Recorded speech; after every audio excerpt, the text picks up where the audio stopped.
Namaste and great evening, everybody.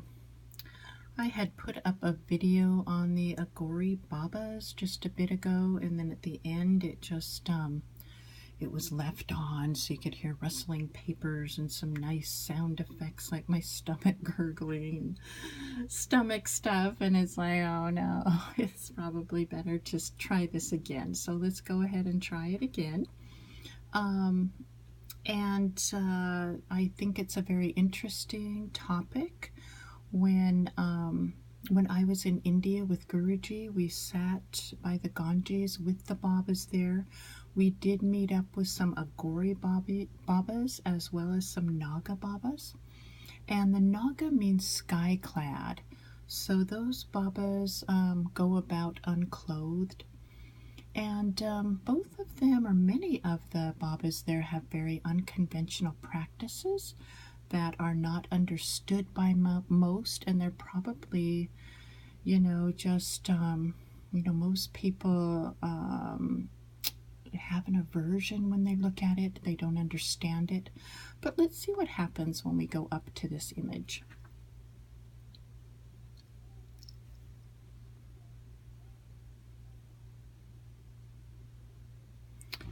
Okay, so as one can see, the pendulum is dropping down, and that does indicate death. These Babas come up close to death. They want to get intimate with it. They want to ingest it in a way, as a way to break down any aversions they have in there, any kind of mental attachments.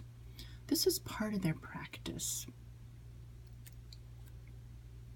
Okay, so the pendulum's lifting now, and one can see the energy around this image. And the skull really that they use carries a lot of energy. So they do use it to drink out of. It is a reminder that death can come at any time, as well as there's energy in it. And we did bring home some skulls when we were in India. Guruji brought home, and they resonate of just a lot of energy. I believe there was something made out of them, like a drum or something, and one could really feel that energy in it. So that's part of it. So it's a symbol of death, not only of that, of death of the ego. So it just carries a lot of transmission in that way. Okay, so these Babas do things that most, look at it and go, what in the world? This is horrible. I can't even imagine it. But for them, they want to not turn away from dark things, from scary things, from things that are really raw realities of life and of death. So this is a very true practice. It is a very ancient practice. It resonates of wisdom, of the absolute, really, in which one can transcend mind.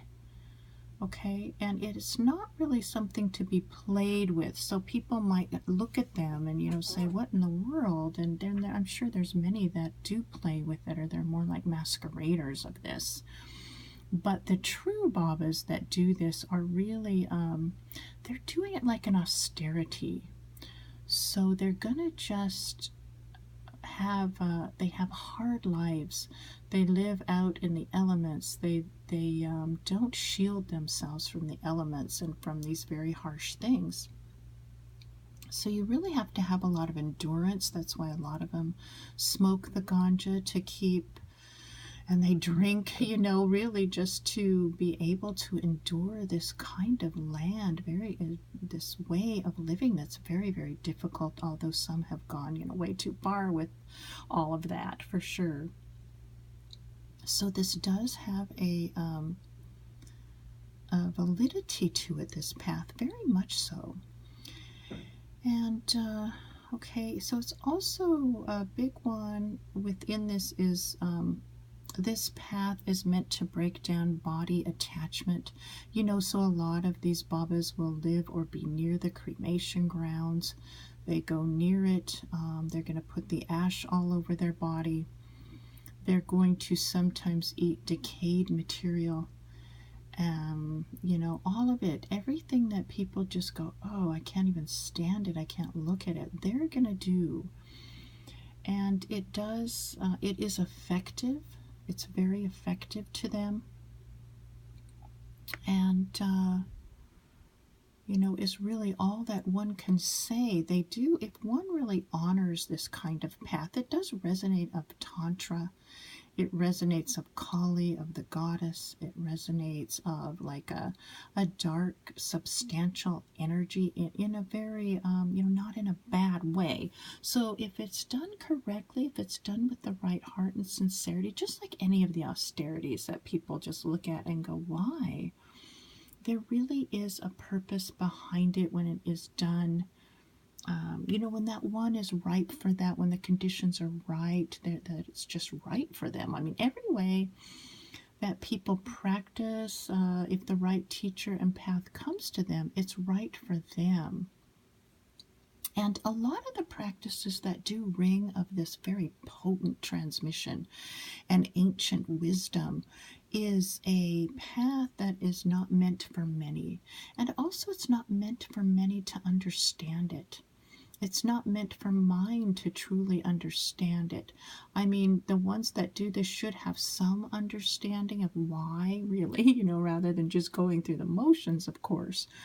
But in some ways, too, it baffles the mind or shocks it or rattles it so that it helps to break apart that energy that keeps you know, keeps coming forward and wanting to be the center. This is very, you know, and with the mind, it takes a very strong force. It takes a very potent transmission to break that down. And this is one way to do it. So it is legitimate. It does bring about some effective results. Yet those that practice it aren't going to just be ones that go visit India. Very doubtful. It's going to be ones that are very, you know, used to this kind of, they've lived this life, or they've lived around it, and they just go forward into it. There's all different types of expression of being on this, this spiritual path. So let's see if there's anything else that's really important. All right, so it seems like most of what was said before is brought out in this reading, I believe. I mean, it's different too, but anyway, okay, may all have a great evening. Namaste. Bye.